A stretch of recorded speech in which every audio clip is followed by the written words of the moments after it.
Surah mere menjepeman Datang bermeni sikap Pedang smadhyani बुद्धम। आज हमारा साप्ताहिक यानी साप्ताहिक एक साथ बैठने का दिन है और बहुत पुराना दिन है। पूरी दुनिया साप्ताहिक रूप से वीकली डेज़ के हिसाब से भारत से श्रमणों के जितने महापुरुष हैं, जो उनकी सन्निचर्या थी, सन्निपात बाहुल था, शनिचर्या थी, उससे वो सीखे हैं। इसलिए आज के दिन हमको याद रखना चाहिए, मिलना चाहिए और इसका जिक्र पूरे हफ्ते करते रहना चाहिए, पूरे सप्ताहांत तक करते रहना चाहिए। और शनिवार में अगर कुछ भी ना हो तो कम से कम एक दूसरे को फ़ोन उठाकर शुभ शनिवार की मंगल कामनाएं देनी चाहिए। हैप्पी सैटरडे बोलना चाहिए, happy Saturday again and again बोलना चाहिए, हैप्पी मीटिंग संडे सैटरडे बोलना चाहिए। यानी सैटरडे शनिचर्या सन्निपात बाहुल की मंगल कामनाएं पूरी दुनिया में कार्ड बनाकर, पोस्ट बनाकर, वीडियो बनाकर, फ़ोन पर मैसेज छोड़कर किसी भी तरीके से लगातार देनी चाहिए। और जितने भी डिजिटल मीडिया के प्लेटफॉर्म हैं, चाहे वो टेक्स्ट में है, लिखित में है, और चाहे वो वीडियो में है, चाहे वो पोस्टर में है, उन सबको लगातार उस पर जिक्र करते रहना चाहिए। जिक्र करने से चीज़ें जिंदा हो जाती हैं और जिनके जिक्र बंद हो जाते हैं वो दफन हो जाती हैं, ख़त्म हो जाती हैं। श्रमण का जिक्र बंद हो गया तो श्रमण और श्रमण लोग दफन हो गए। आज मैं एक मीटिंग में गया था, उस मीटिंग की चर्चा करूंगा कंसेप्ट में। वो मीटिंग लगाई थी राजेंद्र पाल एडवोकेट, पूर्व मिनिस्टर, अभी के एमएलए, मिशन जय भीम के संस्थापक संरक्षक। उनका 3रा वार्षिक कार्यक्रम था सालाना, और वहाँ व्यक्तिगत स्तुति यानी कि एक व्यक्ति की महिमा, व्यक्ति को आगे बढ़ाने का वो कार्यक्रम। खुद ही कार्यक्रम के संरक्षक, खुद ही कार्यक्रम के संस्थापक बनाने वाले और खुद ही कार्यक्रम में अतिथि। ये परंपरा पूरे भारत में हमारे जितने भी श्रमण लोग हैं उन्होंने पोस्टरों का, कार्यक्रमों का मजाक बना के रखा हुआ है। खुद के कार्यक्रम में खुद ही अतिथि बन जाते हैं, तो फिर अतिथि किसको कहते हैं? ऐसे ही बामसेव के सारे पोस्टरों में बामसेव के बनाने वाले ही बामसेव के अतिथि हो जाते हैं, और पता नहीं क्या सोच के अतिथि लिखते हैं, क्या नहीं है, अलग बात है। बहुत सारी बातें वहाँ देखी। तो वहाँ एक 78 बैच के IPS मिले, विजेंद्र सिंह। उनसे मुलाकात हुई, मैं उन्हें जानता नहीं था, पर वहाँ ऐसी साधारण रूप से हम बातचीत कर रहे थे। मेरी दाढ़ी मूछ बड़ी हुई थी तो पहचान नहीं पाए, पर थोड़ी देर बात होने के बाद कहने लगे देखा है कहीं आपको। फिर याद आया कि वीडियो में देखा है। फिर उन्होंने कहा मैं आपकी बहुत वीडियो सुनता हूँ, और वीडियो सुनने के बाद मुझे पहली बार पता चला कि हमारी जो संस्कृति है, कल्चर है, वो श्रमण है, समण है, और इसका कहीं जिक्र ही नहीं है। यहाँ वैदिक संस्कृति का जिक्र होता है, ब्राह्मण संस्कृति का जिक्र होता है, सनातन धर्म की बात होती है, और बहुत सारी बातें होती हैं, पर इतनी विशाल श्रमण संस्कृति, समण संस्कृति, उसका तो कोई शब्द भी नहीं जानता। और वो IPS थे 78 बैच के। उन्होंने इस बात को स्वीकार किया कि मैं एक जैनियों की सभा में गया था, तो वहाँ मुझे पहली बार समण का नाम मिला, क्योंकि वो समण के नाम से मिलते हैं एक दूसरे से, क्योंकि महावीर जैन भी समण थे, वो लोग भी समण थे, और बुद्ध महासमण वो भी समण थे, और बाकी लोग भी समण थे। तो उनकी बातों से उन्होंने ये स्वीकार किया कि हमारा शब्द चला गया, हमारी संस्कृति चली गई, इतनी विशाल हमारी कल्चर चली गई, हमारा मिलना जुलना चला गया, और हमें पता तक नहीं है। 78 बैच के IPS समझिए, जो पूरा इतिहास पढ़ के आते हैं, जो पूरा एंथ्रोपोलॉजी पढ़ के आते हैं, जो पूरा एडमिशन पढ़ के आते हैं, जो इंटरव्यू की तैयारी करते हैं, और जो पूरी दुनिया को देखते हैं, रिटायर हो गए हैं वो अब, वो ये स्टेटमेंट दे रहे हैं, तो आप समझ सकते हैं कि समण शब्द को दुनिया के कानों तक पहुंचाना और इस संहति के पहले शब्द को दुनिया से रूबरू कराना और उनसे इनका इंट्रोडक्शन करवाना, ये सब समण संघियों की प्राइम ड्यूटी है। इसलिए गारब से कहो हम समण संघी हैं, समण प्रभात, समण रात्रि, समण भोज, समण मंगल कामनाएं, समण घर, समण हाउस, समण भवन, समण मोटरसाइकिल, समण कार, समण कपड़ों पे लगे हुए ठप्पे, समण बर्तनों पे लिखा हुआ समण, समण जहाँ भी हो सके इस समण शब्द का, समण शब्द का, समण संघ का आपने प्रचार प्रसार करते रहेंगे और ये करोड़ों और अरबों बार लिखा जाएगा, खरबों बार लिखा जाएगा। तब ये माइंड में जाके एस्टेब्लिश होगा कि हाँ हम पुराने समण हैं। अरबों खरबों बार बता रहा हूँ आपको। खाली इस पोर्टल पे अगर आप इसके भरोसे रहें कि यहाँ समण संघ लिखा हुआ है चलेगा, तो हमें 1000 साल लगेंगे कामयाब होने में, और वो भी पता नहीं होना हो, क्योंकि बहुत सारी मुसीबतें भी आएंगी। तो हो सकता है कि डब्बे में बंद हो जाएं हम लोग, ख़त्म हो जाएं। इसलिए जितना इसका प्रचार हो सके लिख के, मैंने पहले भी बताया था कि और कुछ ना हो तो कागज़ पे लिखो कि मैं समण संघी हूँ, और उसका फ़ोटो खींचो और उसे व्हाट्सएप पर डाल दो। डेली 10 बार डाल दो, कौन से पैसे लगते हैं। व्हाट्सएप पर जितना बिल आना है, जितना आपने पे किया है वो तो किया ही है, उसका कितना इस्तेमाल कर सकते हो ये आपके ऊपर है। दीवारों पे लिखो, घर पे लिखो, रफ बुक पे लिखो, ऑफिस में लिखो, कल्चर पे लिखो, टेबल पे लिखो, अपने कैलेंडर पे लिखो, अपने झंडे पे लिखो, अपने बच्चों की किताब पे लिखो। तब जाके हमारी एस्टेब्लिशमेंट दोबारा से जल्दी हो पाएगी। हमारी एस्टेब्लिशमेंट तो है, पर रिकॉल नहीं है, रिवाइव नहीं है, पुनर्जीवित नहीं है, दोबारा से हमें याद नहीं आ रही है। इसको याद कराने के लिए अरबों खरबों बार हमको इस शब्द को दोहराना पड़ेगा, और माथे पे भी लिखवाना पड़ेगा, और शरीर पे टैटू भी बनवाना पड़ेगा कि मैं समण हूँ। तब जाके हम जीतेंगे। ये वहाँ मीटिंग में जाके मुझे एहसास हुआ कि इतना लर्निड आदमी, और जो पूरे राज्य को चलाता है, जो स्टेट को चलाता है, उसको नहीं पता तो कितना बड़ा काम करना है और कितना बड़ा काम हमने अपने हाथ में ले लिया है, ये एहसास होता है बाहर जाके। वहाँ एक टीवी का जो हमारे यूट्यूबर मीडिया हैं, उन्होंने कहा कि आप कुछ बोलिए। तो मैंने कहा ठीक है, आप सब सब्जेक्ट बताइए। तो उन्होंने संविधान के बारे में बात छेड़ी। उन्होंने कहा जी कि संविधान बदलने की बात हो रही है, आपका इस पर क्या कहना है।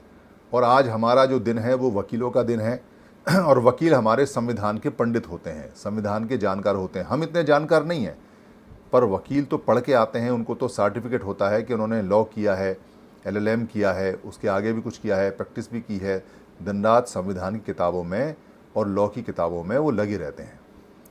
तो उसने मुझसे जब प्रश्न किया तो मैंने उससे पूछा कि तुम दूसरों के एजेंडे पर काम क्यों करते हो। किसी ने तुमको कह दिया कि संविधान बदलना चाहिए या बदलेगा, और तुम सारे के सारे जितने बुद्धिजीवी हो, जितने पत्रकार हो, जितने तुम यूनिवर्सिटी में प्रोफेसर हो, जितने डॉक्टर हो, जितने संगठन वाले हो, जितने नेता हो, जितने तुम यूट्यूब पे हाईलाइट होने वाले सितारे हो, तुम सारे के सारे उस फेंके हुए एजेंडे को क्यों उठा लेते हो। क्यों तुम किसी दूसरे के कहे हुए शब्द को बार बार रिपीट करके उसको बड़ा करते हो। किसी ने एक बार कहा चेक करने के लिए, और तुम उस पर बवाल मचाते हो और उसको इतना बड़ा कर देते हो। उसी की बात को इतना बड़ा कर देते हो जिसने एक बार कहा, वो तो कह के भूल गया, पर तुमने 10 लाख बार कहा, तुमने 10 करोड़ बार कहा और उसको जिंदा कर दिया। क्योंकि जिसका जिक्र होता है वो जिंदा हो जाता है, और जिसका जिक्र नहीं होता वो दफन हो जाता है। तो उन्होंने कहा जी कि संविधान बदल रहा है, तो क्या हम कहें भी नहीं। तो मैंने उससे कहा कि मुझे बता, दुनिया का ऐसा कौन सा संविधान है जो हर बार पार्लियामेंट में ना बदलता हो। तू मुझे बता दे कि जो संविधान में हम नियम बनाते हैं, जो अमेंडमेंट करते हैं, क्या ये संविधान बदलना नहीं है। क्या संविधान में नहीं लिखा हुआ है, क्या बाबा साहब अम्बेडकर ने संविधान में कहा नहीं है कि जिसको जो करना हो अपना बहुमत ले आना और बदल लेना। तो ये अमेंडमेंट क्या होते हैं। जब भी पार्लियामेंट लगती है साल में 3 बार, वो कुछ ना कुछ बदलाव करके उठती है। पुराने नियम काम नहीं आते तो नए बनाती है। कई बार वो संविधान की जो मूल प्रियम्बल तक है उसे भी चेंज कर देते हैं, उसमें भी शब्द जोड़ देते हैं, घटा दे देते हैं, अमेंडमेंट करके धाराएं बदल देते हैं, धाराएं ठीक कर देते हैं, ख़राब कर देते हैं। इसमें बदलने में कौन सी नई बात है। क्या हमारा संविधान मुर्दा है क्या। हमारा संविधान जीता जागता एक लाइव है जो लगातार चलता है। तो इसको बदलने के लिए अगर किसी ने कहा है तो तुम इतने परेशान क्यों होते हो? तो उसने कहा जी कि वो बदल रहे हैं, वो सारे अधिकार हमारे ख़त्म कर रहे हैं। तो मैंने कहा ठीक है, जो बहुमत में होगा, जो अपने लोगों को इकट्ठा करके लेके आएगा, वो तुम्हारी बात करेगा क्या?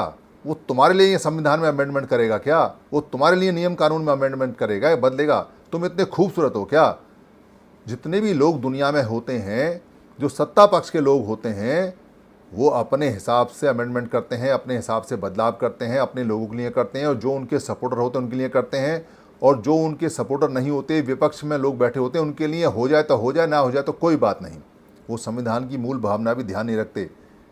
ये तो नियम है प्रकृति का कि जो बहुमत में होगा, जो सत्ता में होगा, वो अपने हिसाब से नियम बनाएगा या विपक्ष वालों के हिसाब से नियम बनाएगा। और अगर विपक्ष वालों के हिसाब से नियम बनाएगा तो फिर काय का सत्ता पक्ष और काय का विपक्ष। तो इतना तो सोच लो कि जो अमेंडमेंट कर रहा है वो सत्ता पक्ष कर रहा है, पर आपको पसंद नहीं आते तो इसमें क्या है? जाहिर सी बात है कि अपने लोगों के लिए करेगा, आपको पसंद नहीं आ रहे।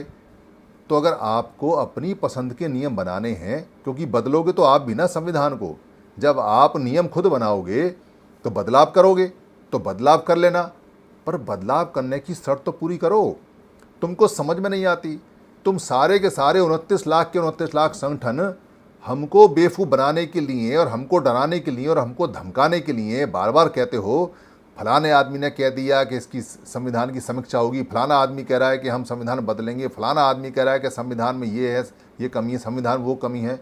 अरे तुम अपनी कमी देखो कि वो लोग बहुमत में हैं तो वो कह सकते हैं और कर भी सकते हैं। ये नियम है संविधान का, तुम्हारे ही बाबा साहब के लिखे हुए संविधान का नियम है, और तुम्हारे ही बाबा साहब ने ये कहा है कि संविधान में जो चाहे वो कर सकता है, पर उसके लिए बहुमत चाहिए। और बहुमत किसके पास है? बहुमत तुम्हारे पास है, पर तुम्हारा बहुमत 29 लाख टुकड़ों में टूटा हुआ है। तुम्हारे बहुमत के लोग एक दूसरे के पीछे जूता लेकर घूम रहे हैं, और पहले उनको प्रधानमंत्री की पोस्ट चाहिए, और पहले उनको मुख्यमंत्री की पोस्ट चाहिए, और पहले उनको कैबिनेट मिनिस्टर की पोस्ट चाहिए, और पहले उनको एमएलए एमपी का टिकट चाहिए, और पहले उनको गारंटी चाहिए कि वो जो सब लोग इकट्ठे होंगे तो उसके प्रधान वो खुद बनेंगे और वो सबसे पहले आका बनेंगे। इसलिए पिटते हो तुम लोग, इसलिए संविधान बदलता है, इसलिए संविधान बदलने पर तुम फड़फड़ाते हो, क्योंकि तुम अपने संगठन के लोगों को कुछ नहीं कहते। तुम एक बार उनको गरियाओ तो सही, एक बार जूता दिखाओ तो सही उनको, एक बार उनको डंडा दिखाओ तो सही, एक बार उनको याद तो दिलाओ कि संविधान में बदलाव एक नेचुरल प्रोसेस है, इसको लेकर डराओ मत।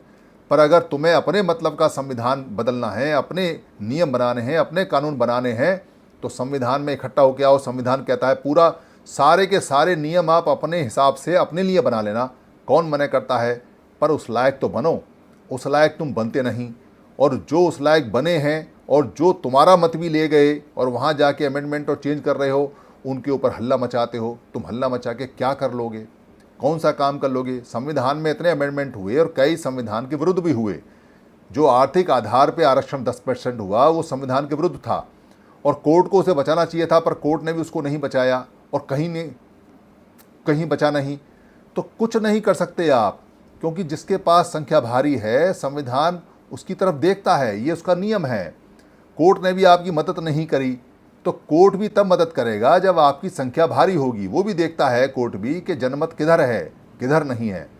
इसलिए बोलते हैं खाता ना बही और जो संघ कह दे वो सही, यानी कि जो लोग बहुमत में कह दे वो सही होता है। संविधान एक किताब है, इसको लोग लिखते हैं, इसको लोग चलाते हैं, लोग मानते हैं। अगर वो उसकी मूल भावना को नहीं मानते, वैसे तो मूल भावना का कहीं कोई जिक्र है नहीं, उसमें कोई ऐसा लिखा हुआ नहीं है कि संविधान की मूल भावना ये है। एक प्रियम्बल को मानते हैं कि प्रियम्बल चेंज नहीं हो सकता, पर प्रियम्बल में भी अमेंडमेंट हो गया। यानी वी द पीपल, हम भारत के लोग चाहें तो प्रियम्बल में भी अमेंडमेंट कर सकते हैं। हम संविधान को पूरा बदल सकते हैं, संविधान में अमेंडमेंट कर सकते हैं, संविधान को मान भी सकते हैं और संविधान को नहीं भी मान सकते हैं। ये डिपेंड करता है कि आपकी संख्या कितनी भारी है। जो अल्पमत के लोग हैं उन्हें संविधान के दूसरे पक्ष की बात माननी पड़ेगी, चाहे वो संवैधानिक है या नहीं है। इसलिए संविधान की मूल भावना का कहीं कोई ऐसा पैमाना है नहीं कि ये बात मूल में है, ये नहीं है। या संविधान का जो स्ट्रक्चर है वो कहीं डिफाइन नहीं है कि कौन सा स्ट्रक्चर है और कौन सा नहीं है। जो स्ट्रक्चर को बहुमत कह देता है वही स्ट्रक्चर हो जाता है। इसलिए संविधान लोग हैं, जहाँ जनमत हैं।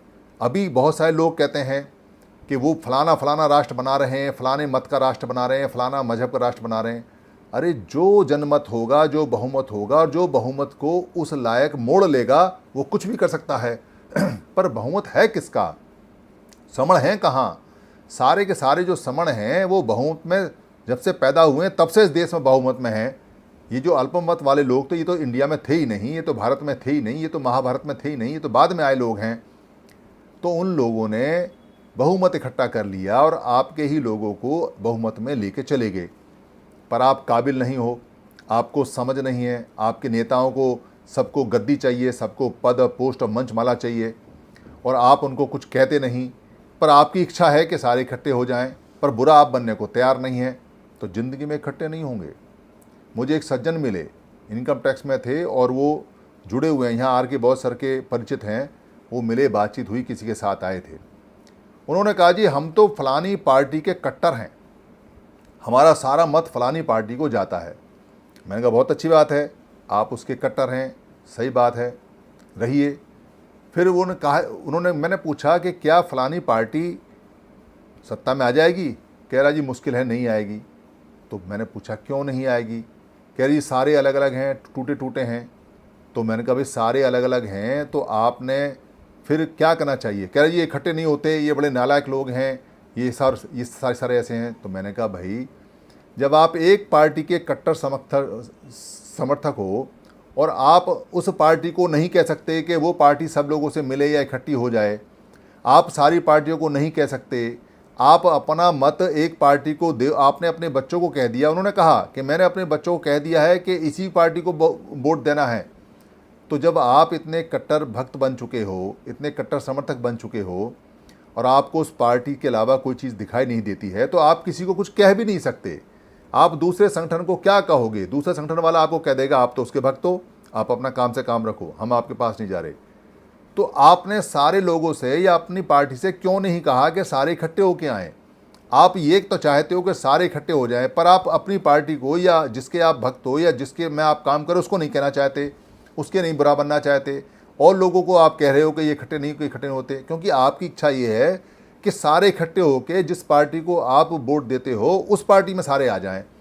ऐसे ही सारे संगठन चाहते हैं कि मेरे संगठन में सारे आ जाएं जो सामाजिक हैं। ऐसे ही जो ये दल बल हैं लड़कों के, या जो समता सैनिक दल हैं या ब्रिगेडिये हैं या जो स्वयं सैनिक दल वाले लोग हैं, ये भी चाहते हैं कि सब उनमें इकट्ठे हो जाएं। वैसे ही सरकारी कर्मचारी चाहते हैं कि सब उनके नीचे आ जाएं। वैसे ही जो धार्मिक लोग हैं, जो मतों के लोग हैं, जो साधु संत लोग हैं, वो भी चाहते हैं कि सारे इकट्ठे होकर लोग मेरे पास ही आ जाएं। सभी को मठाधीश बनना है, सभी को मुख्यमंत्री बनना है, सभी को प्रधानमंत्री बनना है, और बनेगा कोई नहीं, जीतेगा कोई नहीं। तब से हिस्ट्री देखते आ रहे हैं, 70 साल से एक देखते आ रहे हैं और आज तक कोई बना नहीं और आगे बनेगा भी नहीं जब तक इकट्ठे नहीं होंगे। और इकट्ठे होने के बाद भी गारंटी नहीं है, क्योंकि इकट्ठे होने के बाद भी बड़े सारे लफड़े हैं, बड़े सारी परेशानियां हैं। तो वहाँ जो संवैधानिक बात थी, जो संविधान की बात थी, उन्होंने कहा जी कि आज का जो ये कार्यक्रम किया है, जो राजेंद्र पाल एडवोकेट जी ने कार्यक्रम किया, इसके बारे में क्या कहोगे? मैंने कहा ये कार्यक्रम जो आज हुआ है ये हमारे अधिकार और आज छिन गए। इस तरह के जितने भी कार्यक्रम पूरे भारत में हो रहे हैं, हजारों कार्यक्रम हो रहे हैं, हजारों लोग अपने अपने संगठनों का स्थापना दिवस मना रहे हैं, हजारों लोग अपने अपने संस्थापक, फाउंडर और अध्यक्ष हैं, संरक्षक हैं। और ये जितना कार्यक्रम करते हैं उतने लोग अलग अलग टूटते हैं, उतने लोगों का अलग अलग पैसा जाता है, हमारे रिसोर्सेज ख़त्म होते हैं और हमारे रिसोर्सेज अब आ नहीं रहे हैं। ये पुराने रिसोर्सेज हैं, ये पुराना स्रोत है, ये पुराना हमारा धन धान्य है जो हम इन कार्यक्रमों में लगा रहे हैं। नया नहीं आ रहा है, ना नई नौकरियां हैं हमारे पास में, ना नया रोजगार है और हमारे बच्चे बेरोजगार हैं। तो ये भी ख़त्म हो जाएगा। ये हर एक बंदा जो इस तरह का कार्यक्रम लगाता है वो ताबूत में एक कील ठोक देता है और ताबूत को और मजबूत कर देता है और एक कफन पहना देता है।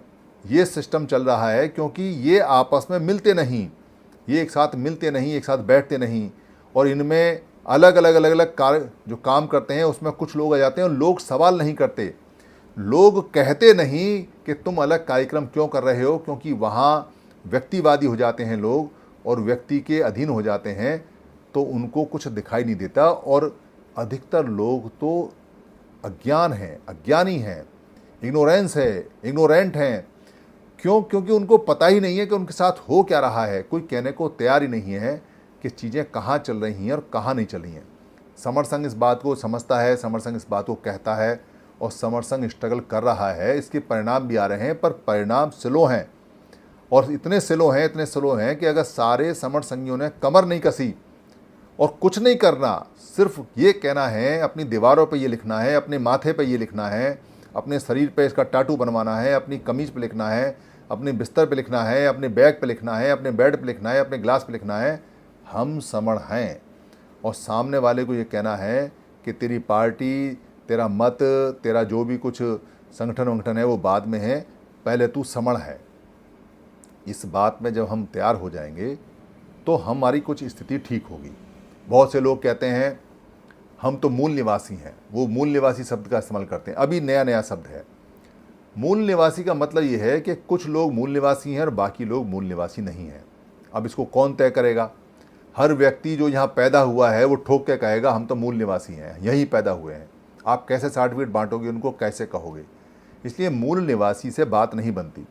बहुत सारे लोग कहते हैं कि बहुजन शब्द ठीक है। बहुजन एक क्वांटिटी वाला शब्द है, यानी कि ये पता चलता है कि बहुजन में यानी कहीं ज़्यादा लोग हैं और कहीं अल्पजन हैं, कहीं थोड़े लोग हैं। तो थोड़े लोग अगर थोड़े हैं और उनके बाद कहीं और थोड़े लोग हो गए, जैसे मान लो शेड्यूल कास्ट लोग कहीं 4 हैं और अगर कहीं जो नॉन शेड्यूल कास्ट लोग हैं अगर वो कहीं 6 हैं, तो 6 वाले लोग बहुजन हो जाते हैं, क्योंकि बहुजन का मतलब है जहाँ ज़्यादा लोग हों। तो ये शब्द भी काम नहीं करता। दलित शब्द अभी का है। दलित शब्द का कहीं कोई मीनिंग नहीं मिलता पाली के अंदर, पर दृढ़हित मिलता है। दलित का मतलब है दृढ़ इच्छा वाले लोग, जो दृढ़ रहते थे, पत्थर की तरह दृढ़ रहते थे, वैसे लोग। तो दृढ़हित से बना है। तो दृढ़हित को बाद में दलित कहा गया और दलित का हिंदी में शब्द बदला गया कि दबे कुचले लोग हैं। दबे कुचले लोगों को दलित नहीं बोला जाता, ये शब्द नया शब्द बनाया, इसका कहीं कोई पहले इतिहास मिलता नहीं। शोषित का मतलब है जिनका शोषण हो। शोषण तो किसी का भी हो सकता है। जो शोषण में आते हैं वो सारे लोग आते हैं। कब किसका कैसे शोषण होता है वो अलग बात है। इसलिए ये शोषित शब्द भी हमको नहीं जमता। और जो अर्जक चलता है, अर्जक का मतलब जिसने अर्जन किया हो, जो पैदा करने वाला हो, कमेरा हो, मेहनत कश हो, तो वो कामगार से आता है। तो हर एक आदमी कह सकता है हम भी अर्जक हैं, हम भी कमाते हैं, हम भी मेहनत करते हैं, कुछ भी कह सकते हैं। इसलिए अर्जक या मेहनतकश या जो काम करने वाले लोग हैं, मेहनती लोग हैं, उनका भी नहीं चलता है। पुरानी आइडेंटिटी जो है वो सिर्फ समण पे आकर रुकती है। समण हम लोग हैं और समण की इसलिए अटकती है, इसलिए रुकती है क्योंकि जिनको हम ये मानते हैं कि जिन्होंने सारे अधिकार ले लिए और जिनके पास सारे अधिकार हैं, उनको पूरे भारत में वमन या ब्राह्मण बोला जाता है। और सारे अधिकार उनके पास हैं, सारी नौकरियां उनके पास हैं, सारे संसाधन उनके पास हैं, सारे डिसीजन पावर उनके पास हैं, लेजिस्लेटिव हो या एग्जीक्यूटिव हो या जुडिशरी हो, सब उनके पास है और वो वमन है।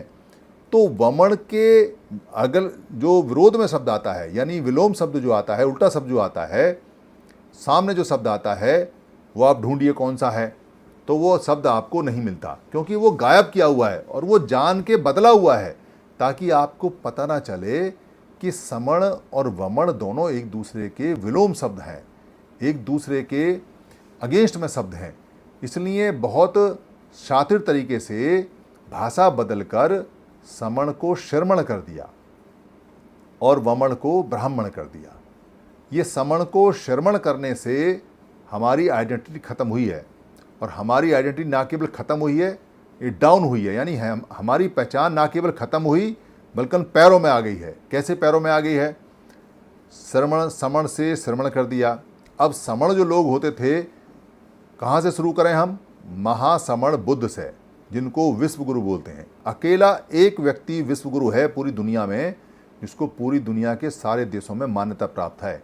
पूरी दुनिया के सारे देशों में मान्यता प्राप्त है, चाहे वो देश ईसाइयों का हो, चाहे मुसलमानों का हो, चाहे वो बुद्धिस्टों का हो, चाहे कम्युनिस्टों का हो, चाहे किसी भी मत का हो, पर बुद्ध की मान्यता सारी दुनिया में है, सारी दुनिया में पहचान है। उस बुद्ध को महाश्रमण बोला करते थे। तो विश्व गुरु कौन? समण। जो सम्राट अशोक दुनिया का सबसे महान किंग है, महान, और जिसका नाम है धम्मचक्र, यानी जिसने धम्म का चक्र चलाया, जिसको बाद में धर्म चक्र बोला करते हैं। सम्रठ, सम्रठ मतलब जिसका समता में राष्ट्र है, प्रियदर्शी, जिसके जिसके दर्शन प्रिय हैं, यानी जो उसे दर्शन दिया है, जो दर्शन दिया है, जो नियम दिए हैं उसने, वो प्रिय हैं, वो अच्छे लगे हैं।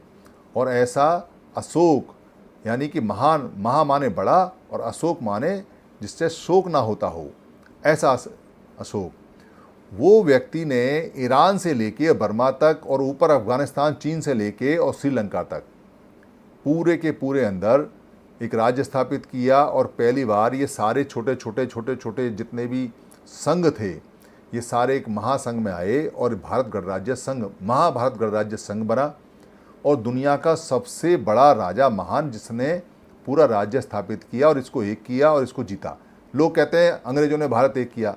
अंग्रेजों ने कितना सा भारत एक किया? अंग्रेजों को तो पैदाइशी भारत जब मिला, यहाँ इन्होंने गुलाम बनाया, तो ऑलरेडी यहाँ महाभारत स्थापित था, यहाँ कल्चर स्थापित थी, सारे लोग एक थे। तो वो व्यक्ति हमारा राजा और उसके वंशज राजा और उससे पहले हमारे राजाओं की लाइन लगी पड़ी है। इतने हमारे श्रमण राजा हैं शुरू से लेकर आखिर तक। आप महावीर जैन को भी कह सकते हैं कि वो भी श्रमण है, हालांकि उनका प्रचार बहुत ज़्यादा वो दृढ़ थे, उनके यहाँ नियम बड़े कठोर थे, इसलिए वो ज़्यादा नहीं चल पाए पब्लिक में, पर वो भी महाश्रमण थे, वो भी श्रमण थे। इसके बाद जीवक जैसा जो डॉक्टर, जो आदमी का खोपड़ी फाड़ के उस जमाने में सर्जरी करता था, लिखा हुआ है, खाट से बांध दिया उसने ताकि सर ना हिले, और खोपड़ी तोड़ के उसने खोपड़ी का ऑपरेशन किया। उस ज़माने में कोई सोच नहीं सकता, आज के ज़माने में भी नहीं सोच सकता। वो व्यक्ति जिसने बुद्ध का भी इलाज किया और पूरी दुनिया में वो फेमस था, और हमारी तक्षशिला यूनिवर्सिटी से पढ़ के आया, तो हमारा मेडिकल का स्कूल, मेडिकल का कॉलेज तक्षशिला यूनिवर्सिटी हुआ करती थी। तो हम पढ़ाने वाले भी, हम डॉक्टर भी, हम सारा काम करने वाले, सारा मेडिकल प्रोफेसर हम जानने वाले, ये श्रमणों की पहचान है। और हम रथ बनाते थे, हम हथियार बनाते थे, हम चीज़ें बनाते थे, हम रेशम बनाते थे, तो इंडस्ट्री सारी हमारे पास, जिसको आप स्मॉल स्केल इंडस्ट्री आज बोलते हैं, वो सारी की सारी हम लोग चलाते थे, हमारी थी। सेना में सारे श्रमण लोग थे, सारे खेतों में कसक जितने भी थे वो सारे हम थे। खुद बुद्ध के जो वंशज, बुद्ध के जो खानदानी, बुद्ध के जो लोग थे, वो साक्य यानी साग सब्जी उगाने वाले किसान थे, कसक थे, लिखा हुआ है कि वो किसान थे। तो किसान हम थे, शिकारी हम थे, जंगलों में जाके बड़े बड़े जानवरों के शिकार हम किया करते थे, और जितना भी उद्योग धंधा है वो सब कुछ बनाने वाले हम थे। ये बड़े बड़े रास्ते बनाने वाले हम थे। इन रास्तों पे व्यापार करने वाला सुदत्त जैसा, जो जिसको नाथ पंडक बोलते हैं, वो ईरान तक माल लेके जाता था और वहाँ से माल लेके आता था। और माल लाने ले जाने की बहुत सारी कथाएं हैं जो बुद्ध के इतिहास में है कि कैसे माल आता था, कैसे नहीं। और सारा का सारा काम बहुत बड़े चलता था, सारे उत्सव हमारे, सारे फेस्टिवल हमारे, सारी कल्चर हमारी, और पत्थरों पे लिखने वाले हम, और अक्षर बनाने वाले हम, और पढ़ने वाले हम, और पढ़ाने वाले हम। ऐसा कोई काम नहीं जो हम ना करते हो, सिवाय एक काम को छोड़ के, भीख मांगने का। पूरे साहित्य में भीख मांगने का काम नहीं है। एक भी श्रमण भीख मांगता हुआ नहीं मिलेगा, और सारे वमण भीख मांगते हुए मिलेंगे आपको, क्योंकि वमणों का यहाँ कोई काम नहीं। वमण बाहर से आए थे, ना उनकी ज़मीन, ना उनकी जायदाद, ना उनके पास पैसा, ना उनके पास कल्चर, ना उनके पास शिक्षा, ना उनके पास दीक्षा, कुछ नहीं उनके पास में। तो करते क्या? और हम लोग तो बड़े सशक्त थे, अपने सत्थक दंड लेकर चला करते थे, इसलिए वो सारी की सारी कल्चर में एक भी श्रमण भिखारी नहीं है, और एक भी वमण ऐसा नहीं जो भिखारी ना हो। एक दरिद्र ब्राह्मण, कहानियाँ भरी पड़ी हैं, पटी पड़ी हैं कहानियाँ, जेन्युइन कहानियाँ हैं। एक दरिद्र ब्राह्मण, एक गरीब ब्राह्मण मांगता है, दरवाजे पे खड़ा है, याचना करता है, पर एक भी श्रमण याचना करता हुआ नहीं मिलेगा, क्योंकि श्रमणों के अंदर समानता थी। वो संविधान के तहत काम करते थे, एक दूसरे को बांट के खाते थे, एक दूसरे को मिल के खाते थे, कहीं कोई मारधाड़ नहीं। एक भी कहीं ऐसा सिंपल एग्जाम्पल नहीं है कि कभी श्रमणों का अत्याचार हुआ हो, या श्रमणों की एट्रोसिटीज हुई हो, या श्रमणों के ऊपर किसी ने अत्याचार किया हो। कहानी नहीं मिलेगी आपको। झूठ, ये जो कहानियाँ आजकल चलती हैं कि किसी की मूंछ काट ली, किसी के बाल काट लिए, किसी को जूते में पानी पिला दिया, किसी के ऊपर पेशाब कर दिया, किसी के ऊपर हक दिया, किसी को मार दिया, किसी को बलात्कार कर दिया, एक कहानी नहीं मिलेगी आपको हिस्ट्री में जो श्रमणों के ऊपर अत्याचार हुए, क्योंकि संघ में रहा करते थे, एक साथ रहा करते थे। और एक साथ रहे लोगों से तो दूर दूर तक लोग डरते हैं। सम्राट अशोक जैसे महान राजा ने युद्ध न लड़ने की कसम खाई कि अपने लोगों को नहीं मारेगा, पर हथियार नहीं डाले। उसके रहते रहते और उसके बाद में भी जो उसकी संतानें आई, कहीं कोई बाउंड्री पे कहीं झगड़ा नहीं हुआ। जो राज्य एक बार जीत लिया वो राज्य हाथ से गया नहीं। इतने ज़्यादा शूरवीर, इतने ज़्यादा पावरफुल, इतने ज़्यादा योग्य शासक रहे हैं हम लोग। तो ये सारी बातें जितनी भी चीज़ें हैं, ये सारी बातें इन जितने 29 लाख के लोग हमारे ये संगठन वाले लोग हैं, इनको नहीं पता। ये शुरुआत करते हैं अपनी तो रोध हो क्या करते हैं, हमारा संविधान चला गया, हमें मारा, हमें पीटा, हमारे पास उत्पीड़न हो रहे हैं, हमारे अधिकार ये चले गए, हमारे अधिकार वो चले गए। पर इकट्ठे होने के नाम पे रोते हैं, इकट्ठे नहीं होते। इकट्ठे होने के नाम पे इनको आफत आती है। इच्छा सबकी है कि इकट्ठे हो जाएं, पर इकट्ठा नहीं होते क्योंकि सबको प्रधानमंत्री और सबको मुख्यमंत्री बनना है। तो कौन कहेगा? संगठन वाले तो कभी आएंगे नहीं। हमने कई एक्सपेरिमेंट करके देखे हैं और अब एक्सपेरिमेंट करने का मन नहीं है क्योंकि समय नहीं है। अभी लेटेस्ट हमने नागपुर में एक वहाँ पर प्रयोग किया। नागपुर में 6 महीने पहले मीटिंग हमने लगाई, 4 दिन की मीटिंग लगाई और वो संगठनों के लिए मीटिंग लगाई। जितने समर संघी हैं सारे संगठनों से मिले। ये जितने समर संघी हैं, आपको लगता है 2800, 2900, 3000 करीब समर संघी एक्टिव हैं इस समय, बहुत ज़्यादा। उन सब ने इन्विटेशन का लेटर सबको दिया, उसके फ़ोटो खींचे, उसके बाकायदा डाला कि जी आज हमने इस नेता को दे दिया, इस कार्यकर्ता को दे दिया, ये संगठन का अध्यक्ष इसको दे दिया, संगठन के जनरल सेक्रेटरी को दे दिया, सबको दिए। पर वहाँ लोग पहुँचे नहीं। क्यों नहीं पहुँचे? इसलिए नहीं पहुँचे क्योंकि संघ के जो नियम हैं वो उनको पसंद नहीं है। वो संघ के नियम उनके लिए जहर हैं। संघ के जो नियम हैं अगर वो अडॉप्ट कर लेते हैं तो मर जाएंगे। वो बात भी नहीं करना चाहते क्योंकि वो जवाब भी नहीं दे सकते। जब संघी उनसे आंख से आंख मिला के पूछता है कि तुम्हारे संगठन के अंदर, तुम्हारी राजनीतिक पार्टी के अंदर समणों के अलावा वमन क्यों, तो इसका क्या जवाब देगा? क्या कहेगा कि वोट के बिना जीतेगा नहीं? अरे जब 85% समण हैं तो तुझे वमनों की वोट की आवश्यकता क्यों? आज भी हम एडवोकेट राजेंद्र पाल गौतम जी के जो कार्यक्रम में गए थे तो मेरी सीट के आगे एक मिश्रा बैठा हुआ था, तो मेरे बराबर में मुस्लिम थे 2-3। मैंने उनसे पूछा कि भाई ये मिश्रा जी यहाँ क्यों आए हुए हैं? तो उन्होंने कहा जी कि ये राजेंद्र पाल गौतम जी के ग्रुप में बहुत प्रमुख हैं और ये राजेंद्र पाल गौतम जी को बहुत मानते हैं और ये उनके बहुत खास हैं और ये उनके बहुत सहयोगी हैं। एक वहाँ उनका जो बैनर चला था उस पर एक मेहरा नाम लिखा हुआ था। तो हमने कहा जी ये मेहरा तो ब्राह्मण है हिमाचल प्रदेश का, ये क्यों? कह रहे जी ये उनके टीम के लोग हैं। तो हमको ये बात समझ में आई कि राजेंद्र पाल गौतम जी राजनीतिक लोग हैं, वो राजनीतिक आदमी हैं, वो एमएलए हैं और राजनीतिक आदमी की मजबूरी होती है कि उसको चुनाव में जब जाएगा तो किसी का विरोध नहीं लेना चाहता, इसलिए वो सब तरह के लोगों से मिलता जुलता है। तो फिर सामाजिक काम करने की बाध्यता क्यों? आप सामाजिक काम भी कर रहे हो और राजनीति भी कर रहे हो तो इनको घालमेल करने की आवश्यकता क्यों? और वैसे समणों की कितनी संख्या है? इन सवालों का जवाब कौन देगा? कौन इन सवालों को बताएगा कि जब इतने सारे समण हैं, जब वो नहीं सधते आपसे तो आप वमनों में जाके क्या करते हो? उनके 15% वोट से तुम कौन से प्रधानमंत्री बन जाओगे? पर समझ में नहीं आता। दूसरा सवाल कोई पूछे, उनसे कहे कि चंदा क्यों? हमारे ही चंदे को लेते हो और हमारे ही चंदे से भंडारा लगाते हो और हमें ही लाइन में लगाते हो, भिखारी बनाते हो, ऐसा क्यों? क्या कारण है? तो कोई जवाब नहीं देता। क्योंकि चंदा इकट्ठा होता है 10 लाख, चंदा इकट्ठा होता है 20 लाख, चंदा इकट्ठा होता है 2 करोड़ और खर्च होते हैं वहाँ पे 1 लाख, 2 लाख और 10 लाख। तो चंदा बचता बहुत है। इसलिए चंदे को सारे लोग कहते हैं समर संघ से, ये चंदे वाला नियम गलत है जी, ये चंदे वाला नहीं, बिना चंदे के तो सारे संगठन मर जाएंगे। अरे भाई कहाँ मरते हैं संगठन बिना चंदे के? नेता मरते हैं बिना चंदे के, संगठन तो जीवित हो जाते हैं। संगठनों को पैसा नहीं चाहिए।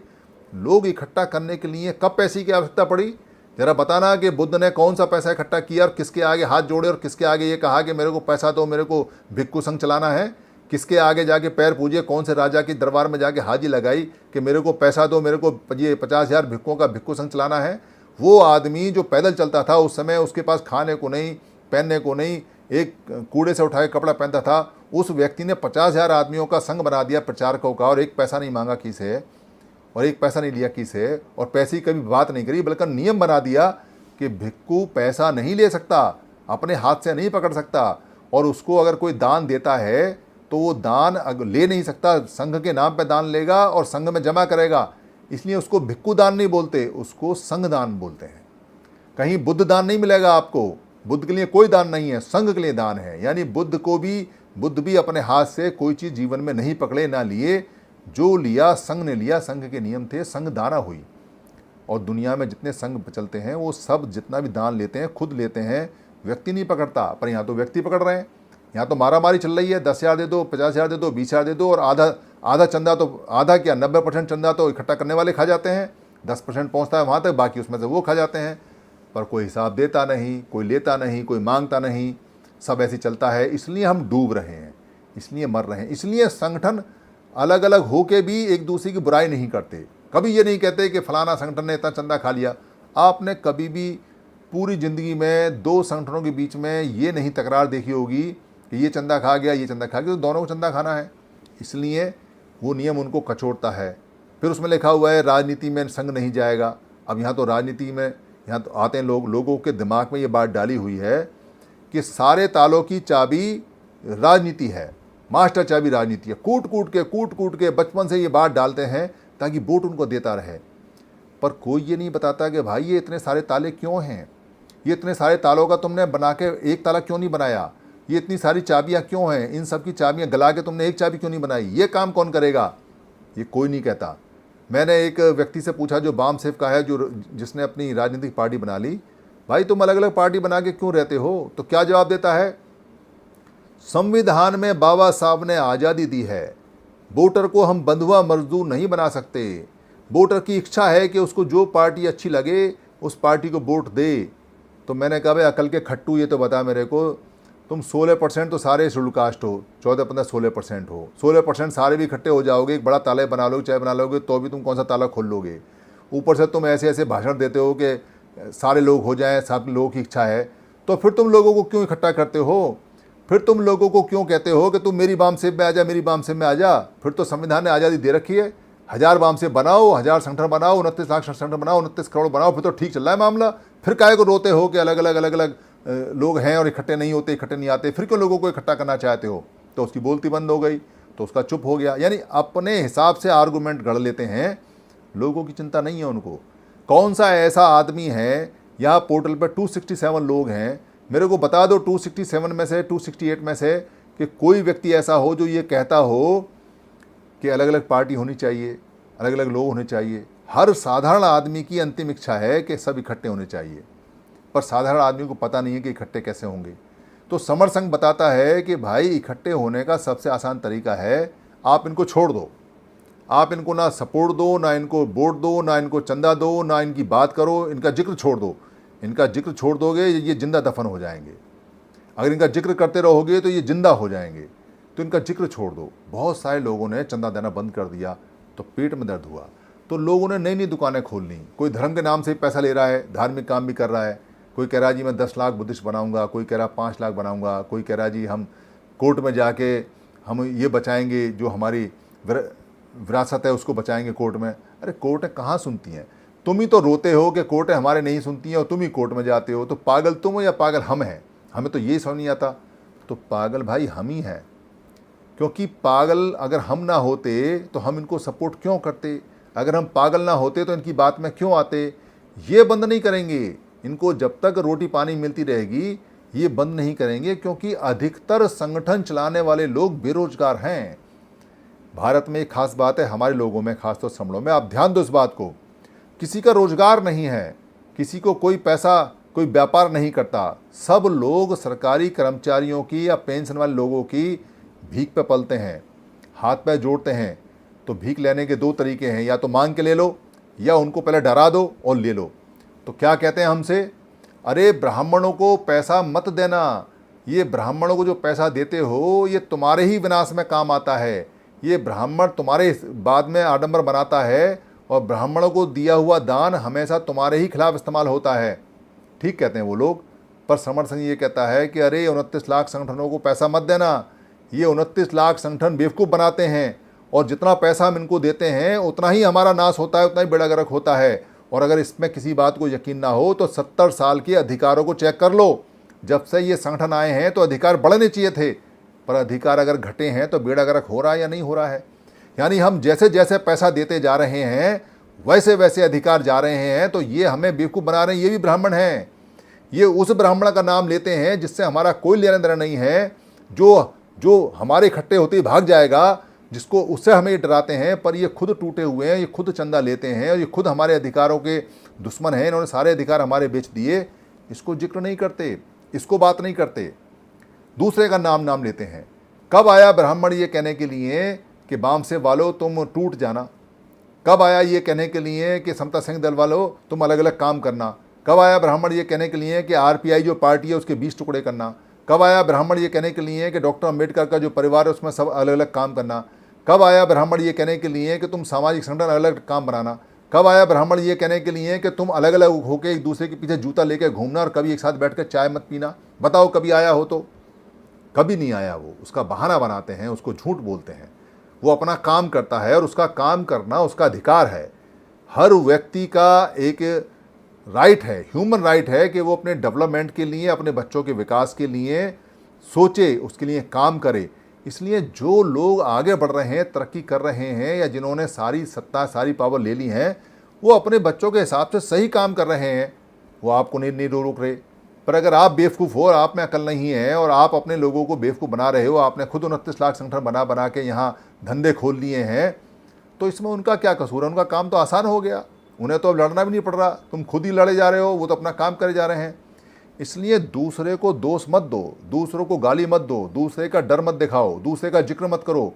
जिसका जिक्र करोगे वो जिंदा हो जाएगा, दुश्मन को अगर याद करोगे तो वो बड़ा हो जाएगा। अगर विरोधी का काम करोगे और विरोध करोगे तो विरोधी बड़ा हो जाएगा।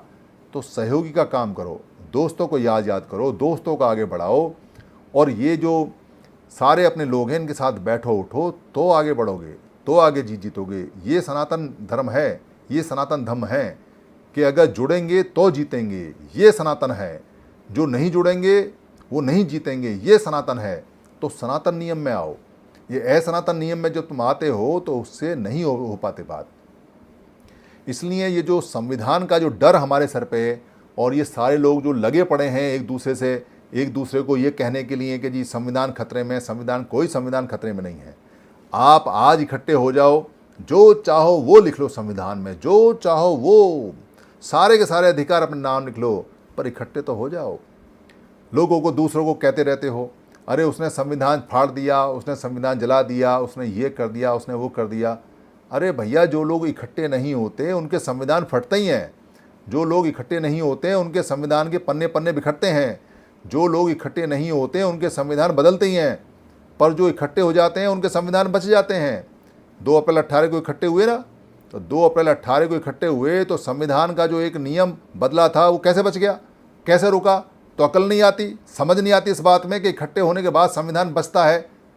पर हमारे तो लोग हैं जो जगाने वाले हैं, वो क्या कहते हैं, सुरक्षा, संवर्धन, सहयोग, पता नहीं क्या क्या संविधान के बारे में करते रहते हैं और संविधान को पढ़ाने में लगे पड़े हैं। डोर टू डोर संविधान को पढ़ाने में लगे पड़े हैं। पता नहीं भाई, डोर टू डोर पढ़ाने में संविधान में कौन सा तुम संविधान को बचा लोगे? संविधान ये कहता है कि इकट्ठे हो के आओ। तुम संविधान के पढ़े लिखे हो या नहीं हो, फर्क नहीं पड़ता। तुम चाहे LLB हो, LLM हो, या डॉक्टर हो, या इंजीनियर हो, या वकील हो या नहीं हो, फर्क नहीं पड़ता। तुम चाहे कैबिनेट मिनिस्टर हो या नहीं हो, चाहे मजदूर हो, चाहे किसान हो, या लूले हो, लंगड़े हो, फर्क नहीं पड़ता। तुम चाहे आदमी हो, औरत हो, फर्क नहीं पड़ता। तुम चाहे गांव में रहते हो, शहर में रहते हो, गरीब हो, मजदूर हो, दबे हो, कुचले हो, फर्क नहीं पड़ता। हर एक व्यक्ति का एक वोट है संविधान में। ये कितनी खूबसूरत बात है और कितनी पावरफुल बात है कि आप किसी भी हालत में कमज़ोर हो सकते हो, पर अपने अधिकार के क्षेत्र में कमज़ोर नहीं हो, वहाँ हिस्सा बराबर है। तो किसने मना किया इन सबको इकट्ठा होने के लिए? कौन रोकता है इकट्ठा होने के लिए? और जो रोकते हैं आप उनको काहे नहीं गरियाते? जो रोकते हैं क्यों उनके हाथ पर नहीं तोड़ते? जो रोकते हैं क्यों नहीं जूता लेकर उनके पीछे घूमते? और दोष देते हो दूसरों को, तो दूसरों को दोष देना बंद करो। सारी उंगलियां अपनी तरफ उठाओ कि कमी हमारे अंदर है। अगर हमने ये गरियाए होते, हमने इनसे सवाल किए होते, हमने इनसे पूछा होता, हमने इनका सपोर्ट बंद किया होता, हमने इनका पैसा बंद किया होता, तो बात बन जाती। यहाँ बामसेन का एक धड़ा चलता है, बहुत दिनों से, मैं बहुत पहले से उनके साथ काम करता था। एक बार मिले तो बात करनी बंद कर दी। क्या हुआ, गाली गलौज पर उतर आए। तो पता चला कि जो हम यहाँ संगठनों को गरियाते हैं उनके अंदर भी कमियां थी, वो गरी आ गए, यानी कि उनको बुरा लगे तो विरोध में आ गए। कोई बात नहीं, हम तो इस काम के लिए बैठे हुए हैं। जब आप कहीं कोई चीज़ चेंज करोगे तो चेंज में उठक पटक तो होती है। कोई भी चीज़ बदलोगे तो उसके बहुत सारे परिणाम आते हैं। हम सब के लिए तैयार हैं। आज फिर मिल गए। आज थोड़े से मुलायम थे, नरम थे। तो मैंने कहा क्या चल रहा है मूवमेंट में? कह रहा जी यही चल रहा है। तो मैंने कहा इकट्ठे क्यों नहीं होते? तो मुझसे कहते हैं ब्लूप्रिंट क्या है इकट्ठा होने का? ब्लूप्रिंट समझ रहे हो? ब्लूप्रिंट का मतलब है कि प्लान बताओ कि इकट्ठा होने का प्लान क्या है। मैंने कहा भाई देखो एक ही प्लान है, by the people, for the people, of the people. आप इकट्ठे हो जाओ, जो नियम आपको अच्छा लगता है आप पास करा लेना। यहाँ तो हाउस लगता है, यहाँ व्यक्ति नहीं चलता। आप अगर मुझसे ये कहो कि जी प्लान बताओ कि मेरी क्या जगह होगी, मेरी क्या पोजीशन होगी, मैं इतना पुराना कार्य करता हूँ, मैं इतना पुराना नेता हूँ, मैं इतना फलाना आदमी हूँ, मैंने इतना ये काम किया है वो किया है, मैं बूढ़ा हो गया, मैं 60 साल का हो गया, 65 साल हो गया, पहले मेरा स्थान बताओ। अरे तो भैया वहाँ कोई स्थान नहीं है और वहाँ सारे स्थान हैं। संघों के अंदर जो काम करता है उसका स्थान अपने आप बढ़ता चला जाता है। ये संघ ऑटोमेटिक चलते हैं, ऑटोनोमस हैं, ये फर्श अपने आप दौड़ते हैं। जो जितना काम करेगा संघ उसको उतना रिकॉग्नाइज करेगा, और जो खाली गाल बजाएगा, बातें करेगा, काम नहीं करेगा, उसको भी समझ लेता है संघ कि ये क्या है क्या नहीं है। और जो बिल्कुल काम नहीं करता उसको भी समझ लेता है, और जो विरोध में काम करता है उसको भी समझ लेता है। इस संघ की हजारों आंखें हैं, हजारों दिमाग हैं, इसके हजारों हाथ पैर हैं।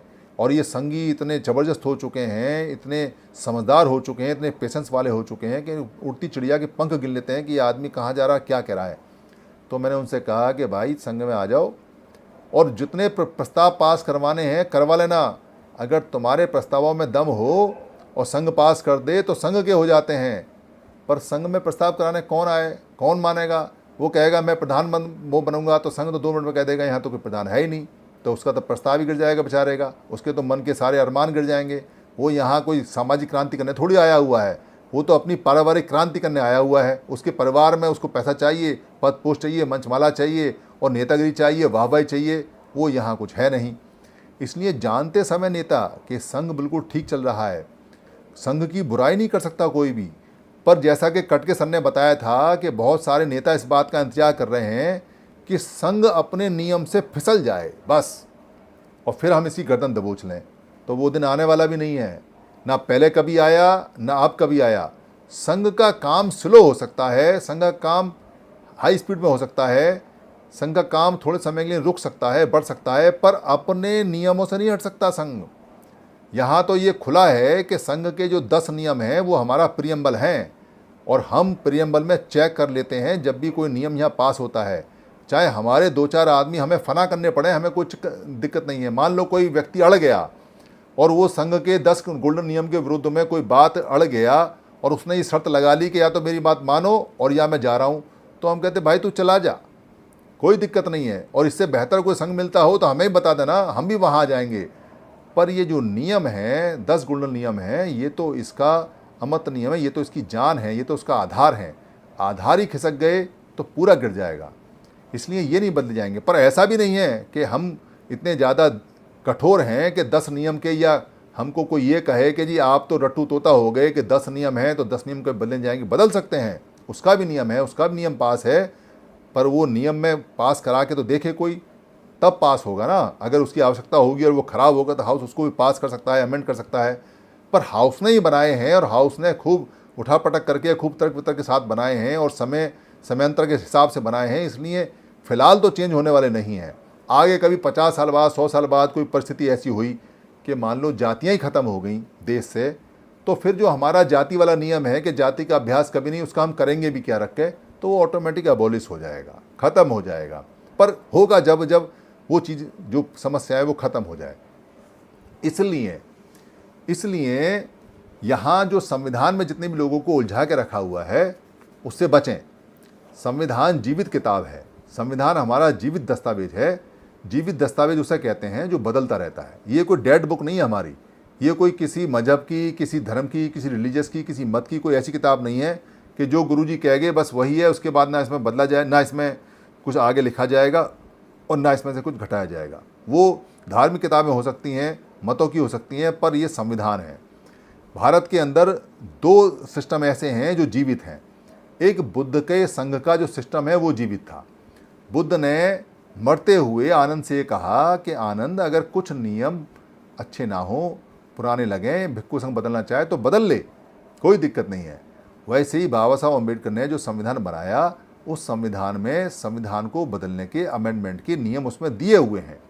इसलिए ये चिल्लाना छोड़ो कि संविधान बदल जाएगा, ये हो जाएगा, वो हो जाएगा। जो लोग इकट्ठे होते हैं वो खुद संविधान होते हैं। लिखी हुई किताब संविधान नहीं होती, वो खुद नियम बनाते हैं, खुद नियम पर चलते हैं, उनके द्वारा नियम होते हैं, उनके नियम होते हैं, उनके लिए होते हैं, इसी को संविधान बोलते हैं। ये लगातार बदलते रहते हैं, लगातार आएंगे, लगातार जाएंगे, ये जीवन भर का प्रोसेस है। और सेम ऐसा प्रोसेस हम यहाँ समर संघ में चलाते हैं। समर संघ के अंदर हमारे नियम बदलते रहते हैं। आज प्रस्ताव ले आओ और वो पास हो जाए तो वो नियम बदल जाएगा। यहाँ कोई ऐसा नहीं है कि कोई नियम हो गया तो अमर हो गया, अब वो 1000 साल तक चलेगा, ऐसा नहीं है। यहाँ नियम अगर नहीं इस्तेमाल होता है और उसका परिणाम खराब आते हैं तो हाउस उसको बदल देता है, पर बदलेगा हाउस ही, बदलेंगे लोग ही, कोई व्यक्ति नहीं बदल सकता। इसलिए संवैधानिक प्रक्रिया हो या हमारी प्रक्रिया हो या पुराने समर संघ की प्रक्रिया हो, सारे के सारे प्रोसेस सेम है। पहले भी हम जीते थे, फिर जीतने की गारंटी है। कोई दुनिया में कुछ भी कहे, पर गारंटी है। पर जीतने के लिए काम करना पड़ेगा। काम एक ही है, इकट्ठा होना पड़ेगा। जो जो इकट्ठे हुए हैं वो जीते हैं। जहाँ जहाँ इकट्ठे हुए हैं वहाँ जीते हैं। जब जब इकट्ठे हुए हैं तब तब जीते हैं। सन्निपात बाहुल करते रहेंगे, जीतने की गारंटी है। लगातार बात करते रहेंगे, जीतने की गारंटी है। अरबों खरबों वार समण लिखेंगे कि मैं समण हूँ, इतना ही लिख दें खाली अपनी हर जगह कि मैं समण हूँ, मैं समण हूँ, मैं समण हूँ, तो भी जीत जाएंगे। ये एक चमत्कार है, ये एक मंत्र है। अगर मैं समण हूँ, मैं समण हूँ, हम समण हैं, समर संघ हमारा समण, हमारा संघ समर संघ, इतना भी अगर हम याद कर लें, अपने बच्चों को याद दिला दें, 2 साल का बच्चा उसको भी याद दिला दें कि वो समण है, आपको ज़िंदगी में कोई हरा नहीं सकता, ये गारंटी है। हम इसलिए ख़त्म हुए क्योंकि हमारा समण शब्द चला गया। हम इसलिए जीवित होंगे क्योंकि हमारी कल्चर वापस आ रही है, और जिसकी कल्चर वापस आती है बाकी सारी चीज़ें उसके साथ खिंची हुई चली आती हैं। ये प्राकृतिक नियम है। मेरे शब्दों में अगर किसी को कोई आहत हुआ हो तो मैं संघ से माफ़ी चाहता हूँ। संघ मुझे माफ़ करे, संघ मुझे माफ़ करे, संघ मुझे माफ़ करे। संघं नमामि, संघं नमामि, संघं नमामि।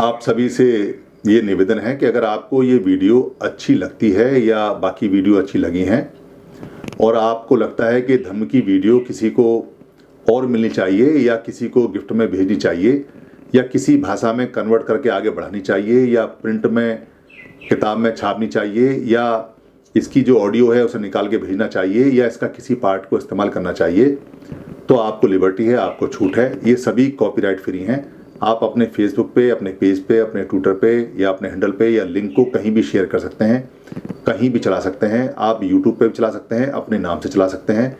इसके लिए इजाज़त लेने की या परमिशन लेने की बिल्कुल भी ज़रूरत नहीं है। आप इसको अपना मान के चलाएं, क्योंकि धम्म सबका है। हम जो बताते हैं वो भगवान बुद्ध का है या महापुरुषों का है। उन्हीं की बात को सरल भाषा में बताते हैं। हमारा सिर्फ इतना राइट है इस पर कि हम इसको लोड कर देते हैं। बाकी सारी ये पूंजी आपकी है। धन्यवाद। धम्म शरणं गच्छामि। बुद्धं शरणं गच्छामि। धम्मं शरणं गच्छामि।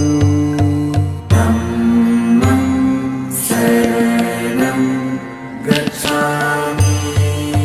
संघं शरणं गच्छामि। संघं शरणं गच्छामि।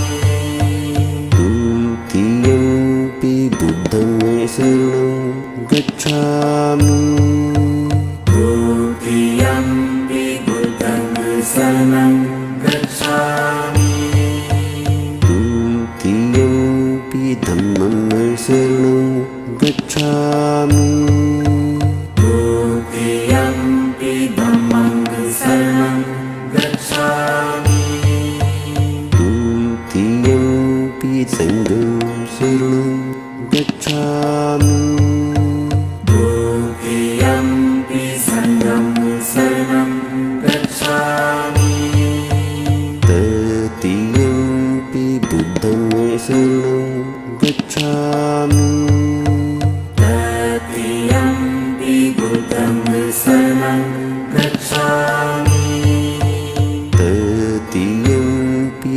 धम्मं शरणं गच्छामि तृतीयम्पि धम्मं शरणं गच्छामि तृतीयम्पि सङ्घं शरणं गच्छामि तृतीयम्पि सङ्घं शरणं गच्छामि